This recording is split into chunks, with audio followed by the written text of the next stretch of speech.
Good morning, everyone. Good morning. Welcome to the Unitarian Universalist Congregation of Princeton, where in our open and welcoming congregation, we live our message of hope, love, justice, and joy. We extend a special welcome to our visitors. We are very happy that you've joined us this morning.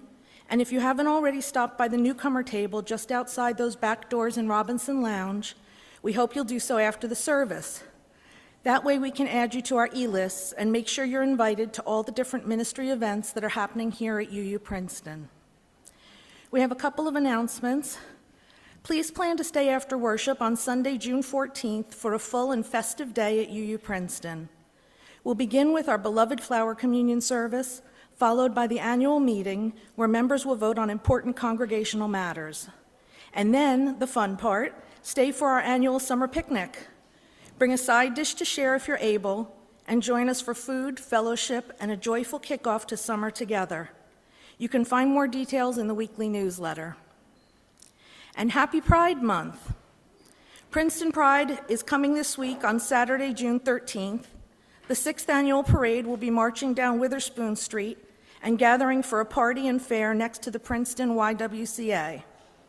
All are welcome to walk with the congregation's Rainbow Ministry group, representing UUCP in our pride and advocacy for the LGBTQIA community. You can join up with the UUCP marchers starting at 9 a.m. on Saturday. That's an hour earlier than the usual time. And meet in the municipal driveway closest to the church, or stop by the booth Rainbow Ministry will be staffing at the Pride Fair on Paul Robeson Place between 11 a.m. and 2 p.m. Details are in the back of your order of service. And now, with open minds and loving hearts, with yesterday's wisdom and tomorrow's promise, let us worship together this hour in peace and unity.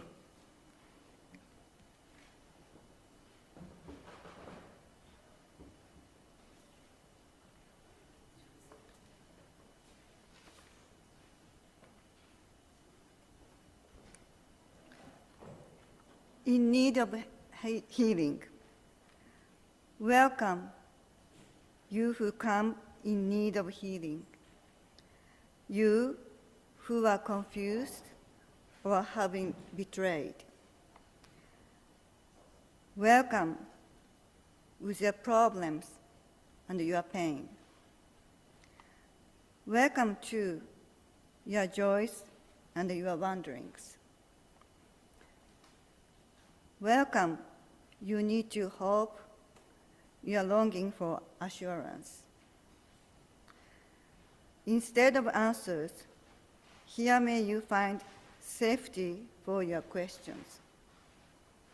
Instead of promises, may you find community for your struggles.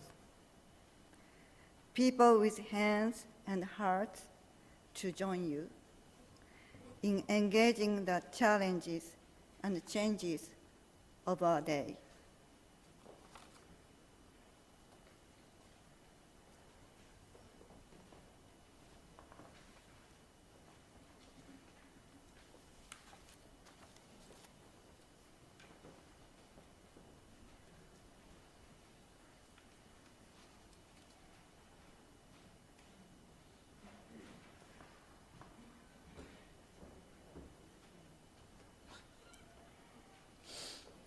So do you want to do the opening hymn after I do this? Okay, so slightly out of order. Please join in the unison affirmation, which is located in your program. Ready? This is a congregation of open minds, of helping hands, and of loving hearts. Together we care for our earth and work for friendship and peace in the world.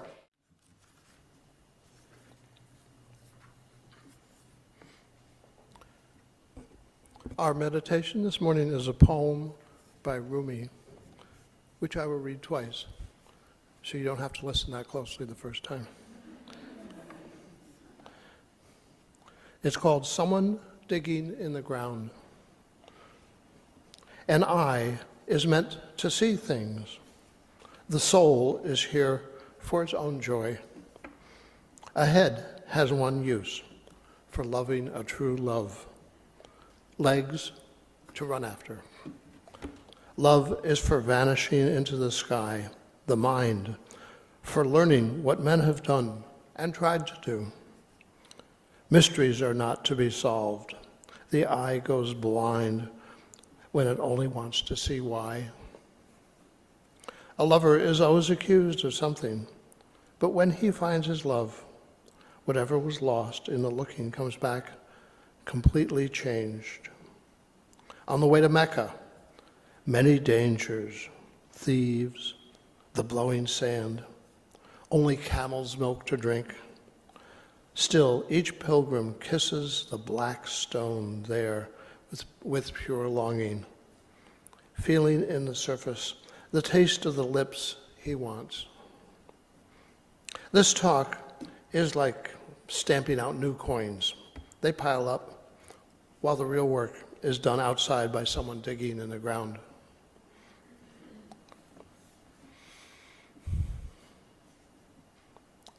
I can read it again. An eye is meant to see things. The soul is here for its own joy. A head has one use, for loving a true love. Legs to run after. Love is for vanishing into the sky. The mind for learning what men have done and tried to do. Mysteries are not to be solved. The eye goes blind when it only wants to see why. A lover is always accused of something, but when he finds his love, whatever was lost in the looking comes back changed. On the way to Mecca, many dangers, thieves, the blowing sand, only camel's milk to drink. Still, each pilgrim kisses the black stone there with pure longing, feeling in the surface the taste of the lips he wants. This talk is like stamping out new coins. They pile up, while the real work is done outside by someone digging in the ground.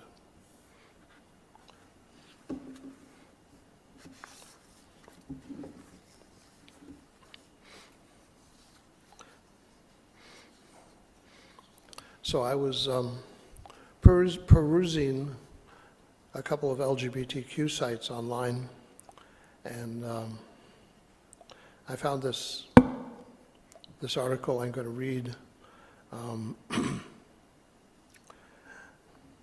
A lot about what this says here, I'd say thank God, if there is one, that we have this here at UU. For some people, this will be a confirmation. For others, it'll be kind of an eye-opener as to, sort of who we are here. But it's entitled, What is a Chosen Family? A chosen family is exactly what it sounds like. The people you intentionally choose to love, support, and show up for, regardless of biology or legal paperwork. These are the friends, mentors, partners, and community members who feel like home. For some people, chosen family is a handful of close friends who text every day. For others, it might be a mix of people they've met through activism, online spaces, recovery programs, or shared experiences. Chosen family doesn't have to replace your biological or legal family if those relationships are healthy and supportive. Many of us think of our chosen family as an expansion of what family can mean, based on shared values, respect, and unconditional love. These are the people we want to be in our lives based on choice rather than obligation. In short, it's the people who see you, affirm your identity, and stand by you no matter what. Are chosen families just for LGBTQ family? Not at all. Anyone can have a chosen family. People form deep, intentional bonds outside of blood or marriage for all kinds of reasons. You can think of it as shared values instead of shared DNA. Why is chosen family especially important in the trans community? While anyone can have a chosen family, the concept has deep roots with queer people. The idea has existed informally for LGBTQ people for a very long time, all around the world. Really, as long as we've needed one another to survive and thrive. In the 1980s and 90s in America, especially during the AIDS crisis, chosen family became even more visible. When so many queer and trans people were rejected by our relatives or denied health care by providers, it was our friends and community members who stepped up.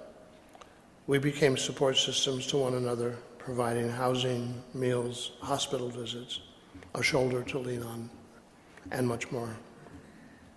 And today, for trans folks, especially those that aren't out because it's not safe or possible to be, chosen family offers us the opportunity to experience love, joy, safety, and belonging.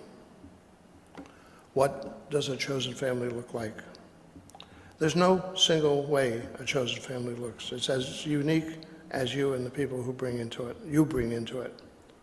Chosen family can look like a group chat that never stops buzzing, a drag house that doubles as home, or a network of trans folks who take turns supporting one another through recovery or big life changes. How can chosen family promote our transition, care, and survival? Chosen family is something we build together. Here are some ways to think about leaning on and showing up for the people in your life. Ask for help. Accept it when it's offered. Whether it's a ride to a doctor's appointment, someone to sit with through a tough moment, whatever. Your needs are valid. Let people who care about you support you because they want to. Be someone others can rely on. Care doesn't always look like grand gestures. Sometimes it's as simple as checking in. Celebrate each other's milestones. Share it loudly. You can commemorate anything you want, and there are no rules. Name changes, hormone updates, new jobs, surgeries, small victories. Chosen family thrives when we celebrate together. Practice care for yourself, too. Your rest matters and helps you show up for the people you love. Take time for yourself. How can I build my own chosen family? You might already have one. Start noticing by who shows up for you and who you show up for in return. Ask yourself what you need, as well as what you can offer to others. Maybe that's emotional support, a sense of belonging, or help with day-to-day tasks. Then show up consistently. Send that text message saying, hey. Make that phone call to check in. Chosen family grows from small, consistent acts of care. And if you don't feel like you have that kind of affirming support in your life right now, you're not alone. Many of us have had to start out by finding other queer people, often online or through a local LGBTQ chat center. How can we sustain chosen family for the long term? Chosen family takes intention and care to keep strong, especially as people's lives, needs, and capacities change. Here are some ways to nurture those relationships. Encourage rest and boundaries as acts of love. Remind each other it's okay to take space. Say no or prioritize self-care. Rest doesn't weaken chosen family. It helps it last. Check in regularly, even when nothing's wrong. A quick thinking of you text, meme, or coffee date can go a long way in maintaining connection. Practice gratitude, expressing appreciation through words, small gestures, and affirmations. Remind everyone how meaningful their presence is. And if you're looking for a simple, heartfelt way to spread love beyond your immediate circle, write a letter to a queer friend who needs support.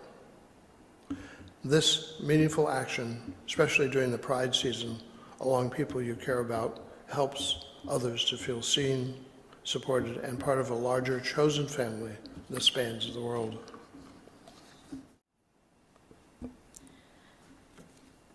As Judy explained, chosen family is a very important concept in the queer community, particularly because so many LGBTQ+ folks are sadly rejected by their family of origin.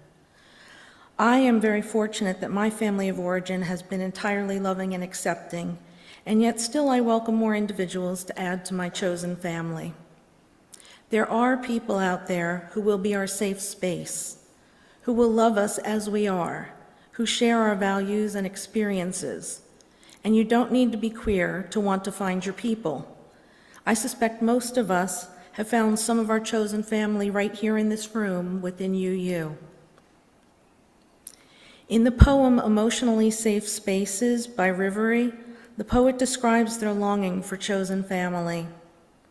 I hide that which I fiercely love, a spark of hope, a starry dream, or an idea still in the bud, from those who aren't soft places to fall, unpredictable in their moods, sparse in their understanding of me, sometimes a pile of pillows, sometimes jagged rock.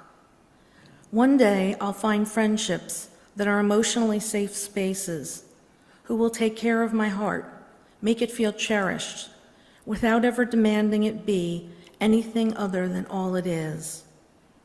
And together we will be a family by choice, not blood, kindred in spirit. We will build from the ground up a house for the brokenhearted, a home for the unloved, a safe haven for those who've been bruised and casually hurt, who deserve to get in return the love they've always been giving everyone. Here you will find a love that is easy and warm, comfortable silences, meaningful glances, smiles to cheer you up, a shoulder to cry on or sleep on, and hugs that hide you from the world. We could have late-night conversations, eating cold leftovers at the dining table, wearing comfy pajamas and rewatch our favorites on Netflix, or listen to the evening rain, drinking cups of hot chocolate. There'll be sunny, lazy days at the park, reading books, sitting on grass, and sleep-deprived nights staying up until 3 a.m., talking nonsense and eating brownies until someone says something so random you're laughing till you can't breathe. But it often takes a journey to find your people. About 1.5 years ago, I decided that the time was right for me to begin dating again, to find my person for a romantic relationship. So I turned, as most people do these days, to online dating apps. Ugh. If you haven't been on a dating app before, let me assure you that while some people do experience that fairy tale meet cute right away and live happily ever after, the vast majority of users must slog through any number of indignities while trying to date. There are people whose profiles have no information, people who misrepresent their intentions, people who don't bother to read your profile before matching, people who match you but then don't respond, people who respond with just, hey, and my personal favorite, people who chat with you for a significant period of time and then suddenly ghost you. But I knew about all of this going into it, and I was prepared to make an effort to find my person. What I wasn't prepared for were the endless profiles filled with photos of people hiking, biking, mountain climbing, and traveling to exotic locales. There's nothing wrong with liking those things, they just aren't my people. So I tried to find my person, and months went by, and it wasn't easy. And it felt like no one was going to share my values and experiences. But I kept reaching out, and I didn't give up hope. And then one day, Lori appeared in my feed. I messaged her right away, she messaged back. The conversation flowed, and the first date was amazing. And we talked about those profiles full of photos of mountain climbers and people wearing helmets. And she turned to me and said, "Those are for outdoor girls, we're indoor girls." And then just like in the cartoons, my eyes got big and my pupils turned into hearts, or something like that. And that was the first moment I knew I found my person. It wasn't just our mutual love of indoors, of course. but so much in common, so many compatibilities. I could be my authentic self and she could be hers. We could trust each other and be accepted. And the more I learned, the closer I got. The trials and tribulations of the search were completely worth it. We all deserve to find our people, but so much of the journey is made of random connections. And so to find our chosen family, we need to put in the time, reach out, make ourselves the kind of people we wish to find, and have a little faith. It may mean seeking out a community, whether it be LGBTQ+, UU, or some other connection we want to share. When I first arrived here at UUCP, I didn't know anyone personally. I just had the basic knowledge that we all shared certain values. But I was welcomed with open arms, and I returned again and again and again, and now I consider myself part of the UUCP family, for which I am grateful. I hope that you too have found your people.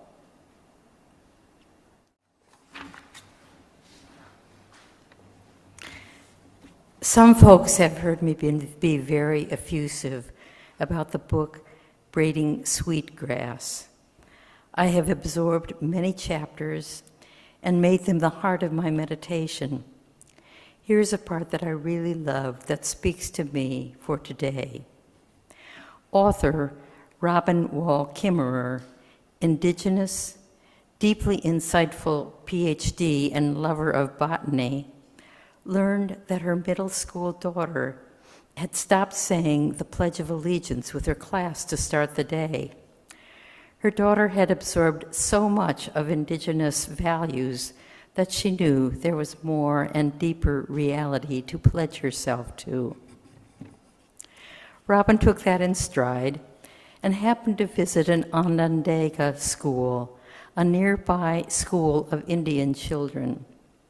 She was there for the morning opening of the day, and as these little ones came in for their morning exercises that began with a pledge, but different from the one that we know. This was an allegiance of gratitude, the Thanksgiving address, spoken in the native language, and that day being led by the third graders. This pledge feels so in line with our UU values. I will share the translation that is in her book. Quote, "Today we have gathered, and when we look at the faces around us, we see that the cycles of life continue. We have been given the duty to live in harmony and balance with each other and with all living things. So now let us bring our minds together as one, as we give greetings and thanks to one another as people. Now our minds are one." The allegiance to gratitude continues to give thanks to all the beings of the universe. Quote, "We are thankful for our mother, the earth, and now our minds are one. We give thanks to the waters of the world. We turn to the thoughts of the fish in the waters. Now we turn to the vast fields of plants. When we look around us, we see the berries are still providing us with delicious food. With one mind, we honor the food that the plants we harvest come from our gardens. Now we turn to the medicine herbs of the world. With one mind, we send our thanksgiving, love, and respect to the medicines and to the keepers of the medicines.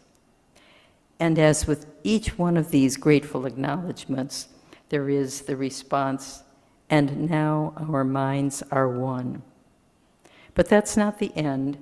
The children pledge their gratitude to the animal life, the birds, the wind, the moon, the sun, and the stars, each culminating with the promise that now our minds are one.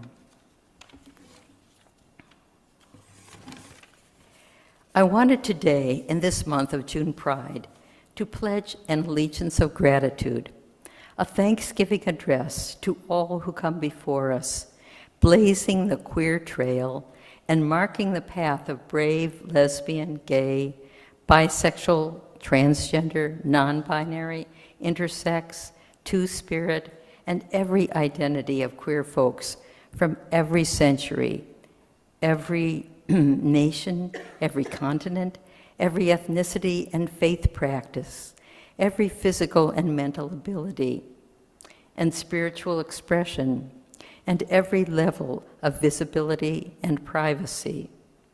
I want to invite us to turn our attention to the incredible, innumerable manifestations of queerness and praise their steadfastness and vision and resilience, and every treasure that has come to us to open up a world where we can be family, where we can stand up for one another, where we can stand for the rights and dignity of all. And now our minds are one. So there's always something when we do this service a little bit out of order, so this is an announcement. After the service, and when we come to about 12 o'clock, we ask all those who choose to gather back here in Channing Hall, where the Racial Justice Ministry will be leading in a conversation about repairing the harm that has come to Black people in New Jersey. So I truly invite you to come back and be a part of this conversation, and thank you.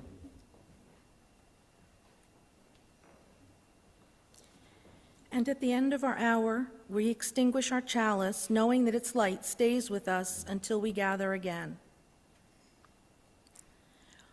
Go forth grateful for the moments before you, the breath within you, the people among you, and the Spirit guiding you towards lives of love and kindness.